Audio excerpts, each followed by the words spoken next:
Pria ini adalah menantu kaisar peringkat pertama saat ini. Namun sejak kecil sudah dikirim pembunuh bayaran oleh kaisar. Meski ia menyamar sebagai pemuda paling malas di ibu kota, kaisar tetap bersikeras menikahkan putrinya yang bodoh dengannya. Karena ayahnya menguasai kekuatan militer seluruh negeri. Dan juga telah dianugerahi gelar Adipati Agung oleh kaisar sebelumnya. Hal ini membuat kaisar saat ini merasa terancam. Mengira kekuatannya melampaui kaisar, dan mungkin suatu saat akan merebut tahta. Untuk berjaga-jaga, sejak lahir Zhao Jingyu, setiap hari selalu menghadapi pembunuhan. Meski ia menguasai ilmu bela diri luar biasa, ia hanya bisa menyembunyikan kekuatannya dan berkembang diam-diam. Tapi akhirnya ia menemukan cara untuk menyelesaikan semuanya sekali jalan, yaitu dengan berpura-pura jadi orang bodoh. Asal setiap hari hidup dalam kemewahan dan hura-hura, kaisar tua itu akan perlahan menurunkan kewaspadaannya. Namun tak disangka, kaisar malah punya rencana jahat lainnya, yakni mengeluarkan perintah kerajaan untuk menikahkan putrinya yang bodoh dengan Zhao Jingyu. Di permukaan terlihat seperti pernikahan kerajaan biasa, tapi sebenarnya adalah upaya memutus keturunan keluarga Zhao. Setelah ayah mertuanya pergi, Lao Duo langsung marah dan membanting surat perintah itu. Desas-desus mengatakan sang putri memang bodoh sejak lahir, bahkan tidak diperkenankan menyandang nama keluarga kerajaan, melainkan memakai nama marga ibunya, yaitu Mu Luxue. Namun Zhao Jingyu yang telah bereinkarnasi tahu dengan jelas, di masa depan gadis itu akan menjadi kekaisaran tirani wanita yang membuat dunia gemetar.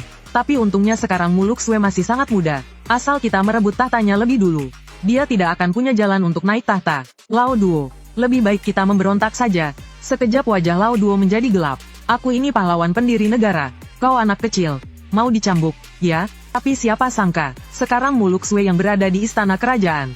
Ternyata dia juga adalah seseorang yang bereinkarnasi kembali. Namun saat ini dia tampak sangat pemalu. Ternyata di masa depan Wu Zexian adalah suamiku. Di kehidupan sebelumnya aku memang menyukainya. Sayangnya kami berjodoh tapi tidak bersatu. Tak disangka di kehidupan ini kami langsung bertunangan. Namun saat berpikir lagi, Zhao Jingyu seharusnya sekarang sedang berlatih di Sekte Taiyi. Perlu diketahui, itu adalah sekte abadi nomor 1 saat ini. Bahkan kaisar pun harus menghormatinya 7 bagian. Memikirkan hal itu membuat Mu Luxue cemas. Bagaimana jika dia percaya ada rumor di luar dan benar-benar mengira aku bodoh, lalu pergi berlatih menjadi abadi? Kalau begitu, bagaimana dong? Tiba-tiba muncul satu ide gila di pikirannya. Asal bisa melenyapkan Sekte Taiyi, bukankah dia pasti akan jadi suamiku? Selir mulia di sampingnya, mengira Mu Luxue tidak mau menikah dengan Zhao Jingyu. Di luar tampak membujuk, tapi sebenarnya takut terkena getah. Kalau bukan karena rahasia mematikan yang dikuasai oleh Mu Luxue, mana mungkin seorang selir mulia bisa bersikap rendah hati padanya? Namun dia tak tahu bahwa hati Mu Luxue kini sedang berbunga-bunga, dan tak sabar ingin segera bertemu Zhao Jingyu. Selir mulia tampak sungkan dan berkata, sebelum masalah ini selesai, kalian tidak bisa bertemu. Wajah Mu Luxue langsung berubah masam. Susah sekali, ya, kalau begitu, batalkan saja. Tidak, masalah ini gampang kok, gampang.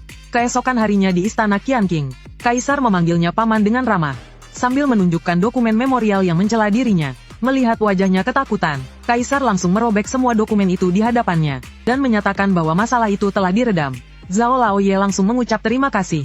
Tapi dalam hati berpikir, jelas-jelas ini hanyalah sandiwara yang dimainkan si anjing kaisar. Saat itu kaisar bertanya, kenapa tidak melihat anakmu? Zhao Laoye buru-buru menjelaskan bahwa Zhao Jingyu tadi malam diare. Badannya kurang enak, tapi belum selesai bicara, Tenus sudah mengangkat Zhao Jingyu yang mabuk berat ke dalam istana. Langsung dibawa masuk. Pemandangan itu membuat Zhao Laoye langsung teriak, dasar bocah kurang ajar, sadar cepat. Melihat tingkahnya yang sembarangan dan berulah, wajah kaisar tampak tenang, tapi dalam hati ia berpikir, memang pantas jadi si pemuda terburuk ibu kota. Semakin kau memboroskan harta, aku justru semakin tenang. Lalu ia berkata, muda dan liar justru terlihat keren. Tapi setelah menikah tidak boleh mengulangi lagi. Setelah itu, Zhao Laoye menggandeng Zhao Jingyu keluar istana. Di jalan, akhirnya ayah tak tahan dan berkata, sampai kapan kau mau berpura-pura? Namun Zhao Jingyu dengan nakal menjawab, kalau akting, harus total dong. Kebetulan tadi malam di rumah bordil ketemu anak kedua Menteri Ritus. Sekalian aku hajar dia sampai cacat. Nanti pasti ada laporan resmi menuduh ayah. Melihat ayah pasrah, Zhao Jingyu meraba pedang di belakang dan berkata, selain itu, malam ini aku akan membunuh seseorang. Ayah Zhao baru hendak tanya siapa yang mau dibunuh. Namun Zhao Jingyu yang murung sudah menghilang. Malam gelap berangin, saat yang tepat untuk membunuh dan membakar. Zhao Jingyu menyusup ke dalam istana kerajaan. Dan targetnya adalah guru negara kekaisaran. Karena dia adalah orang yang menyebabkan Mu Luxue menjadi tiran di masa depan. Aura ungu di tubuh Zhao Jingyu melonjak tinggi. Meski kau belum berbuat apa-apa sekarang, tetap saja kau harus mati di sini. Sambil bicara, ia lemparkan pedang pusakanya. Pedang itu terbang ke langit seperti peluru meriam. Perisai pelindung paviliun Tianyi pun hancur retak seluruhnya. Dengan dentuman besar, seluruh paviliun Tianyi hancur seketika. Pada saat bersamaan, Mu Luxue juga merasakan guncangan hebat, dan yang mampu menyebabkan kekacauan sebesar itu. Di dalam istana tidak lebih dari 3 orang. Namun serangan itu ternyata belum membunuh guru negara. Tampaknya menurut Tianyazi, menyelesaikan masalah dari akarnya secara langsung masih belum realistis. Namun serangan ini setidaknya bisa menunda masa kekacauan selama 2 tahun. Tapi semalam, secara kebetulan, aku mendengar kabar di rumah bordil. Di kehidupan sebelumnya, Mu Luxue dikurung karena digigit cacing tulang domba. Jadi sekarang Zhao Jingyu berniat menculik dan membawanya pulang. Kita lihat apakah kali ini dia masih bisa menjadi tiran. Di sisi lain, Huang Xinseng yang mukanya bengkak seperti kepala babi mendatangi kakaknya, selir istana. Dengan wajah penuh dendam, ia ingin kakaknya membelanya. Tapi kakaknya berkata itu salahmu sendiri. Detik berikutnya, Huang Xinseng mengeluarkan sebuah kotak kecil. Melihat kotak itu, selir Huang langsung terkejut. Menatap Zhao Jingyu dengan malu-malu. Melihat kotak itu, selir Huang langsung terkejut.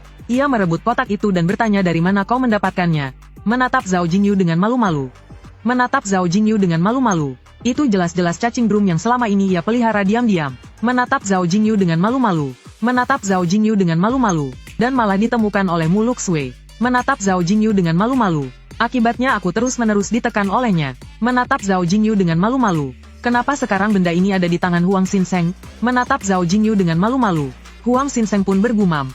Menatap Zhao Jingyu dengan malu-malu. Cacing drum itu kutemukan di gudang milik kakak. Menatap Zhao Jingyu dengan malu-malu. Tapi pasti milik Mu Luxue itu. Menatap Zhao Jingyu dengan malu-malu. Di dalam istana ini, menatap Zhao Jingyu dengan malu-malu. Hanya ibunya yang berambut putih dan berasal dari luar yang mengerti sihir ini. Menatap Zhao Jingyu dengan malu-malu. Huang Yurong pun termenung sambil memegang kotak kayu. Menatap Zhao Jingyu dengan malu-malu. Memang, dalam situasi sekarang ini, menatap Zhao Jingyu dengan malu-malu. Menjebak Mu Luxue adalah kesempatan terbaik. Menatap Zhao Jingyu dengan malu-malu. Tapi mulutnya malah berkata agar Huang Xinseng jangan ikut campur. Menatap Zhao Jingyu dengan malu-malu. Menatap Zhao Jingyu dengan malu-malu.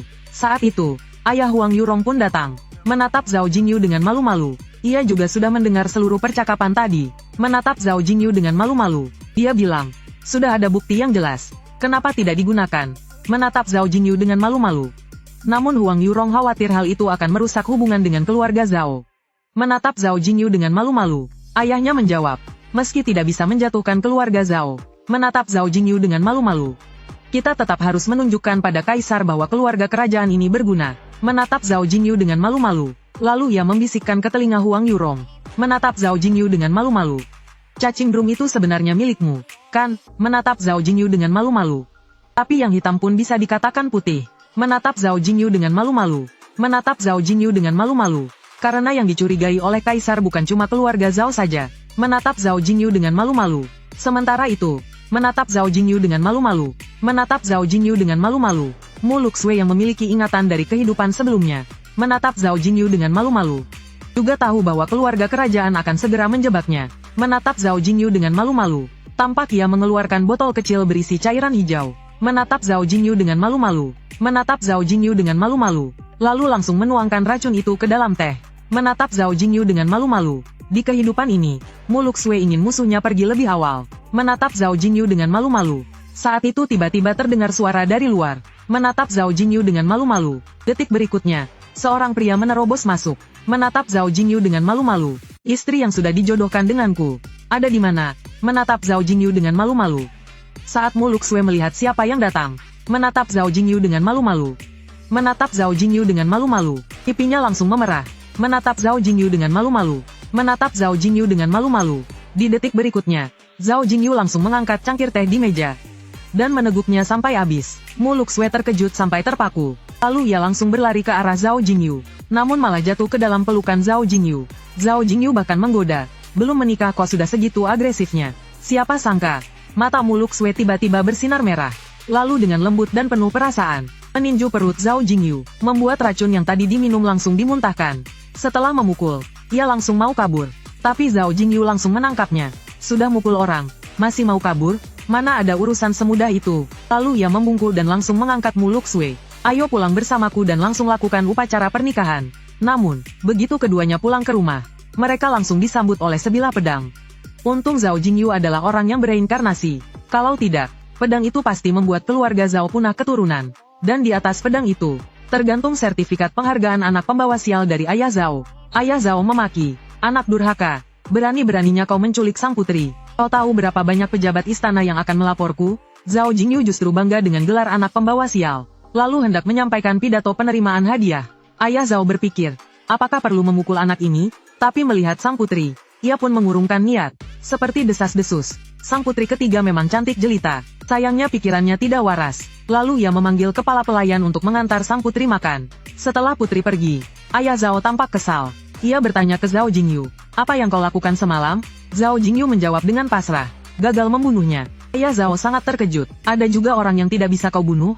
Meski anak ini bandel, tapi kekuatannya sangat tinggi. Tahun lalu di perbatasan selatan, dengan kekuatannya sendiri ia mengusir invasi suku Wukgu. Bahkan 7 kali masuk keluar wilayah musuh sendirian, dan membawa kembali lambang suku mereka, binatang roh Tao Wu. Sementara di reruntuhan pavilion Tianyi, guru negara Tianyazi sedang menyembuhkan lukanya. Bahkan kaisar tua itu pun datang menjenguknya. Sayangnya, energi pedang di dadanya tak semudah itu dimurnikan." Tianyazi menghapus darah di sudut bibirnya, dan berkata, "Jangan tertawakan aku, Yang Mulia." Kaisar bertanya dengan heran, "Penyerangnya sekuat itu?" Dia pegang pedang. "Aku hanya bisa pasrah. Dan orang yang melukaiku itu, mungkin adalah seorang dewa tanah dari Sekte Taiyi." Kaisar mendengus dingin. "Kalau begitu, aku harus tanya maksud Sekte Taiyi apa?" Di sisi lain, di kediaman Zhao, Zhao Jingyu tiba-tiba bertanya balik ke ayahnya, "Pernah kepikiran untuk mengukus si ikan kuning tua dari keluarga kerajaan? Kalau menteri militer Huang Yu itu gampang dihadapi. Sudah dari dulu kutinju dia. Sekarang selir agung sedang disayang Kaisar. Dan keluarga kerajaan mendapat dukungan rahasia dari Kaisar. Bagaimana kalau selir agung itu diam-diam memelihara cacing tulang di istana? Dan bahkan, berencana menjebak Muluxue untuk menjatuhkan keluarga kita?" Kali ini giliran Ayah Zhao yang kaget. Sungguh hati yang kejam, bahkan putri bodoh pun tak luput dari sasaran mereka. Masih ingin menyeret keluarga Zhao kita jatuh bersama. Tapi Zhao Jingyu hanya melambaikan bunga mawar di tangannya, menyuruh ayahnya tidak perlu khawatir soal itu. Zhao Jingyu kembali ke kamarnya, menggoyangkan lonceng kecil di tangannya. Seekor burung murai putih terbang mendekat. "Qin Kue menghadap Imam Agung. Ku dengar Anda akan menikahi putri yang bodoh. Kali ini panggil aku untuk membunuhnya." Wajah Zhao Jingyu langsung berubah muram, lalu mencengkeram Qin Kue dengan kuat. "Percaya nggak kalau aku habisi semua klanmu?" Qin Kue sadar Zhao Jingyu benar-benar marah. Dulu waktu menyerbu sukunya 7 kali masuk keluar, bahkan menebas kepala naga 9 cakar. Ekspresinya waktu itu juga seperti ini.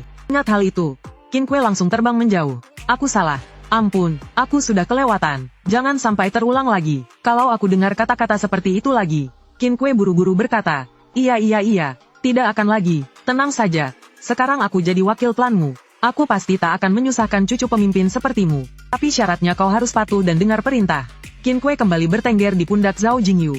Zhao Jingyu pun bertanya tentang urusan para pengikut di ibu kota. Ternyata di ibu kota yang dijaga ketat itu, klan Qin Kue sedang mengembangkan jaringan pengikut.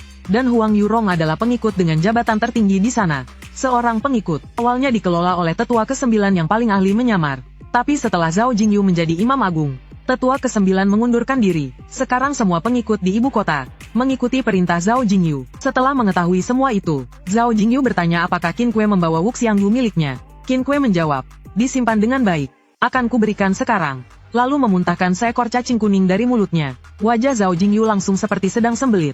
Lalu ia tutup mulut dan berkata, "Sekarang belum butuh." Qin Kue bertanya, "Tidak dimakan? Kalau begitu aku simpan dulu ya." Lalu Qin Kue langsung menelannya kembali. Ia langsung berkata, "Kalau Imam Agung butuh, aku bisa muntahkan kapan saja." Zhao Jingyu langsung membatu mendengarnya. Sementara itu, Muluxue baru saja menyingkirkan kepala pelayan. Dengan wajah kesal ia berkata, "Istana dijaga terlalu ketat. Sudah bertahun-tahun pura-pura bodoh. Hanya kumpulkan sedikit alat sihir. Untung saja si bodoh itu tiba-tiba membawaku ke sini. Untung masih ada beberapa alat di tubuhku." Terlihat Muluxue membuka sebuah cermin, lalu menghadap cermin dan bertanya, "Yuan Ji, kalian sudah sampai di mana?" Dalam cermin muncul seorang wanita, "Tuan Dewa, kami sudah sampai di dekat ibu kota. Tapi tambang Yusui yang Anda sebutkan sebelumnya, sudah didahului orang lain." Mata Muluxue langsung membelalak. Tambang itu ada di dalam hutan perburuan kerajaan. Seharusnya baru ditemukan 10 tahun lagi. Bagaimana bisa sekarang sudah ditemukan? Wanita dalam cermin berteriak marah. "Tambang Yusui itu sangat penting bagi kita. Orang-orang barbar dari selatan itu benar-benar harus dihukum. Kenapa bisa suku Wukgu dari selatan yang menemukannya?" Yuan Ji meyakinkan, pasti mereka pelakunya. Karena sihir yang mereka gunakan sangat berbeda dari gaya Zhong Yuan. Benar-benar berbeda. Memang sejak lama suku Wukgu menyusup ke ibu kota. Kalau memang mereka, mungkin saja. Tampaknya aku terlalu khawatir. Lagi pula perbedaan antara dua kehidupan ini juga besar. Tian Yazi bahkan disergap dan terluka parah. Tampaknya aku juga tak bisa mengendalikan arah kehidupan ini. Kalau begitu kumpulkan semua anggota suku terdekat. Tambang Yusui itu bisa sangat meningkatkan bakat latihan bawaan seseorang. Tak peduli siapa di balik mereka. Kita harus rebut kembali tambang Yusui itu. Dengan Anda turun tangan, pasti akan semudah membalik tangan. Tapi Mu Luxue berkata, itu urusan kalian sendiri. Aku tidak ikut campur. Yuan Ji pun tampak terkejut. Mu Luxue melanjutkan, aku hampir menyatu dengan tubuh. Tak bisa meninggalkan tempat ini. Yuan Ji mendengarnya dengan cuek. Ternyata mau menikah. Kukira, tapi belum sempat selesai. Tunggu, tidak beres. Tuan Dewa mau menikah? Saat itu Mu Luxue mendengar ada orang datang. Langsung menutup cermin dengan cepat. Detik berikutnya Zhao Jingyu muncul dengan gaya, Tuan muda datang. Lalu langsung berjalan ke samping Mu Luxue. Aku tahu kau cantik, tapi tidak perlu bercermin tiap hari begitu, kan? Lalu langsung mengambil cermin itu. Cermin ini kelihatan biasa saja. Bagaimana mungkin cermin ini layak untuk seorang putri secantik dirimu? Besok aku akan membelikanmu yang terbaik. Namun Mu Luxue dengan kesal berkata, ini peninggalan ibuku untukku. Suasana tiba-tiba jadi canggung. Maaf, aku tidak tahu soal itu. Tapi sebelum dia selesai bicara, Mu Luxue tersipu dan berkata, aku maafkan kamu. Kata-kata itu langsung menghantam hati kecil Zhao Jingyu. Zhao Jingyu langsung mengalihkan topik. Kenapa kue ini belum disentuh? Kau tidak suka? Bukan. Aku sedang menunggumu. Menungguku untuk apa? Bukankah kita suami istri? Jadi aku ingin makan bersama denganmu. Namun ucapan Mu Luxue itu seperti ribuan anak panah menusuk hati. Jangan bicara lagi. Kalau terus begitu siapa yang bisa tahan? Lalu buru-buru pura-pura terkejut dan berdeham. Kemudian mengeluarkan bunga mawar yang baru saja dipetik dari taman belakang. Malam ini ada festival lampion. Maukah kau menemaniku berjalan-jalan? Mu Luxue menatap mawar di depannya. Hatinya langsung bergejolak bagaikan gunung berapi meletus. Apakah ini ajakan kencan? Di kehidupan sebelumnya, saat Mu Luxue memegang kekuasaan, melihat festival pertengahan musim gugur, ia malah memerintahkan untuk dibatalkan. Meski para menteri menentangnya, dan berkata ini adalah hari paling dinanti rakyat, ia tetap dingin dan bertanya, kebahagiaan rakyat jelata dibandingkan dengan keamanan kota ini tidak ada artinya sama sekali. Segera usir mereka sekarang juga. Namun dalam hatinya, ia sangat kesepian. Mereka bersuka cita dan berkumpul bersama. Tapi semua itu tak ada hubungannya dengannya. Namun di kehidupan ini, Mu Luxue menatap langit penuh lampion dan sangat gembira. Indah sekali, serunya, langsung tertarik oleh festival lampion. Kemudian meninggalkan Zhao Jingyu. Namun para preman jalanan zaman ini mengincarnya. Dengan tatapan mesum, mereka berkata, rasa perempuan berambut putih pasti beda. Tiba-tiba seseorang menepuk bahu mereka. Ternyata Zhao Jingyu dengan wajah gelap berkata, aku punya satu metode penyiksaan yang sangat nyaman. Mau coba? Dalam sekejap, dia menyingkirkan seluruh preman. Lalu dengan lembut berkata pada Mu Luxue, dasar bodoh. Kenapa kamu menghilang saat aku sedang beli sesuatu? Itu sangat berbahaya. Tahu, ikutlah denganku. Aku akan ajakmu bermain yang lebih seru. Namun Mu Luxue hanya memasang wajah kelam. Karena Zhao Jingyu terus saja beli ini beli itu. Tiba-tiba Mu Luxue menarik baju Zhao Jingyu. Dengan malu-malu berkata, membuang-buang uang itu tidak baik. Zhao Jingyu malah penuh dengan tanda tanya. Beli barang harus pakai uang? Terakhir kali aku pakai uang adalah saat langsung menaruh barang itu di pelukanmu. Tenang saja, suamimu ini adalah bendahara nomor 1 di ibu kota. Putri tercinta, keluar dari istana. Kau bukan lagi burung dalam sangkar. Lalu dia menunjuk ke sebuah cermin. Kau suka yang ini? Mu Luxue melihat bayangannya di dalam cermin. Tiba-tiba merasa ada sesuatu yang aneh. Perasaan seperti ini belum pernah ia rasakan di kehidupan sebelumnya. Tapi rasanya sangat hangat dan menyenangkan. Tiba-tiba sebuah kereta kuda mendekat. Di atasnya duduk seorang wanita berbulu cerpelai. Zhao Jingyu langsung menarik Mu Luxue ke pelukannya. Namun barang-barang di tangannya berserakan ke tanah. Mata Mu Luxue langsung memerah karena marah. Ditarik 4 kuda atau dipotong 1000 luka? Atau kubasmi seluruh keluarganya saja sekalian? Namun Zhao Jingyu di samping malah berkata, lumayan cantik juga. Lalu langsung mengejar wanita itu. Dia meninggalkanku untuk wanita lain? Ternyata tetap saja seperti di kehidupan sebelumnya. Namun dalam sekejap, suara terdengar dari belakang. Aku pergi 1 menit saja. Kenapa wajahmu seperti kehilangan semangat hidup? Saat Mu Luxue kembali sadar, Zhao Jingyu sudah menyampirkan mantel bulu cerpelai di atas tubuhnya. Cocok sekali, kan? Dengan ini orang lain tak akan terlalu perhatikan rambut putihmu. Tapi aku justru sangat menyukainya. Itu dari wanita tadi, jadi dia bukan meninggalkanku. Zhao Jingyu sambil tertawa berkata, kenapa? Kamu sampai tak bisa berkata-kata karena terharu? Detik berikutnya, Mu Luxue menepuk pinggang Zhao Jingyu. Itu sudah dipakai wanita lain. Aku lakukan itu demi kamu. Namun detik berikutnya, Mu Luxue langsung mencium pipi Zhao Jingyu. Saat itu, Mu Luxue berharap waktu berjalan lebih lambat. Karena festival lampion tahun ini tak ada hubungannya dengannya. Setelah selesai berjalan-jalan, mereka pun tiba di sebuah rumah teh. Keduanya sedang berpikir apakah sebaiknya jujur saja. Zhao Jingyu khawatir kalau Mu Luxue akan menganggapnya terlalu keras kepala. Sementara Mu Luxue khawatir Zhao Jingyu akan menganggapnya benar-benar bodoh.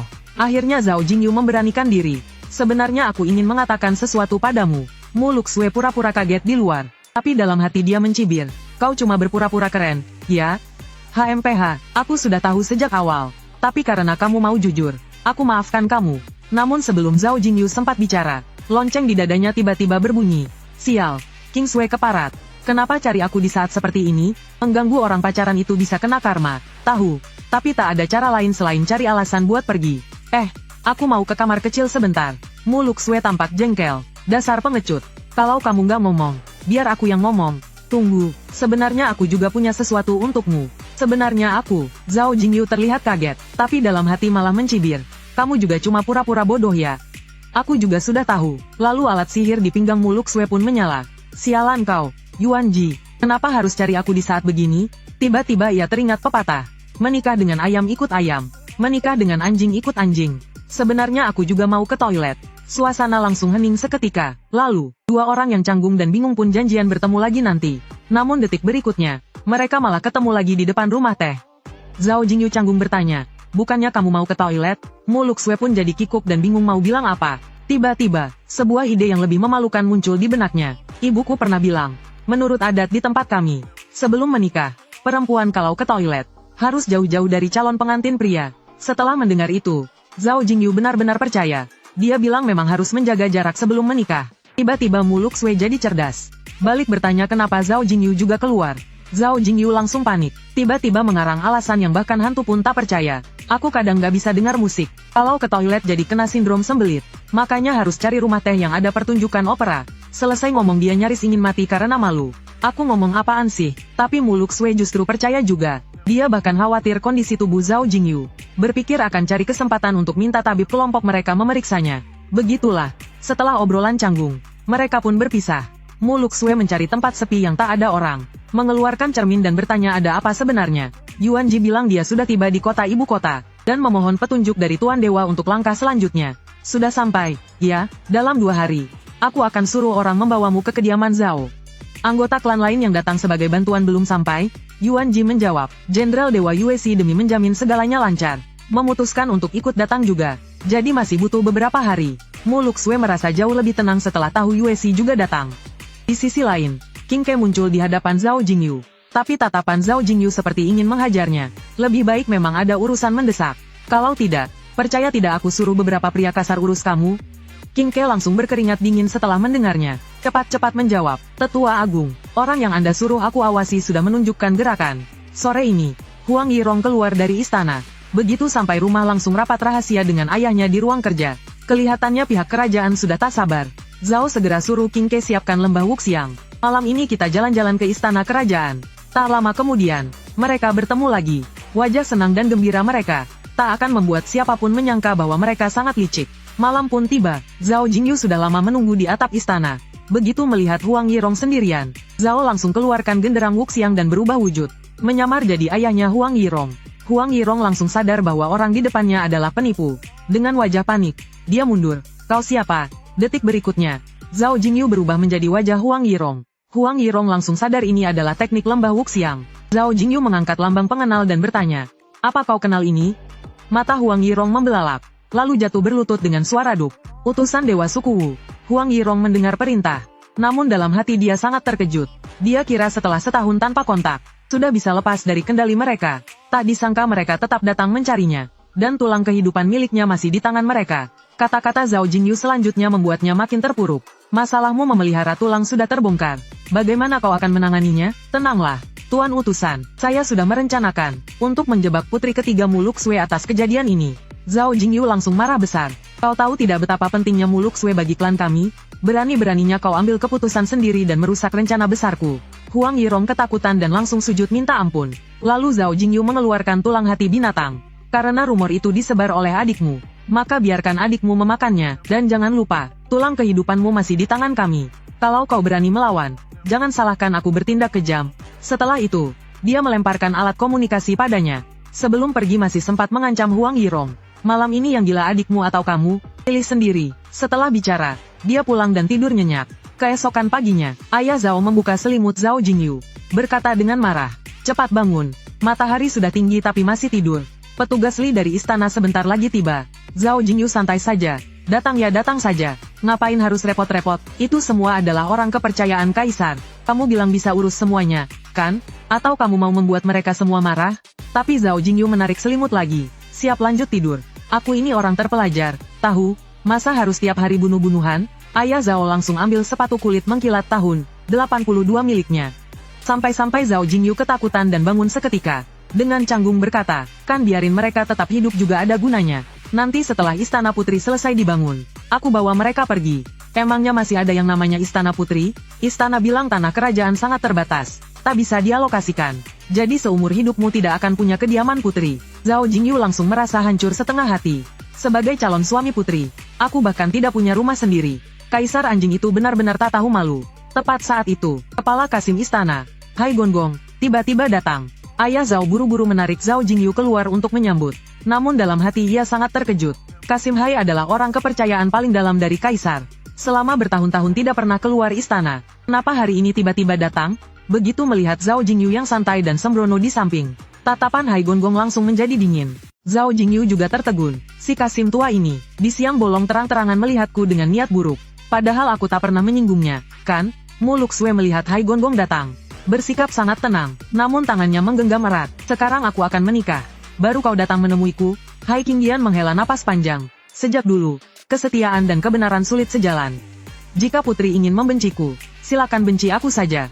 Tapi orang yang putri cari juga sudah kubawa masuk. Lalu Mu Luxue menyuruh Yuan Ji menyamar menjadi pelayan pribadi dirinya, dan terus menekankan agar tidak mengungkap identitas sebagai anggota suku Xian. Yuan Ji langsung ingin berterima kasih pada Hai Gonggong yang telah membawanya masuk. Namun satu kalimat dari Mu Luxue membuatnya terpaku di tempat. Kau mau berterima kasih padanya? Dia adalah orang kepercayaan Kaisar saat ini. Hai Qingdian Gonggong. Setelah tahu identitasnya, wajah Yuan Ji dipenuhi amarah. Ia berkata dengan marah, bagaimana kau masih punya muka berdiri di sini? Dulu kau jelas punya kesempatan untuk menyelamatkan dewa tertinggi lama. Hari ini aku akan gunakan kau sebagai persembahan untuk arwahnya. Sambil bicara, dia langsung menyerang Hai Qingdian. Tapi begitu sampai di hadapan, dia tak bisa melangkah lebih jauh. Astaga, kekuatan orang tua ini dalam sekali. Aku bahkan tidak bisa mendekatinya sedikit pun. Terlihat tubuh Hai Gonggong sedikit bergetar.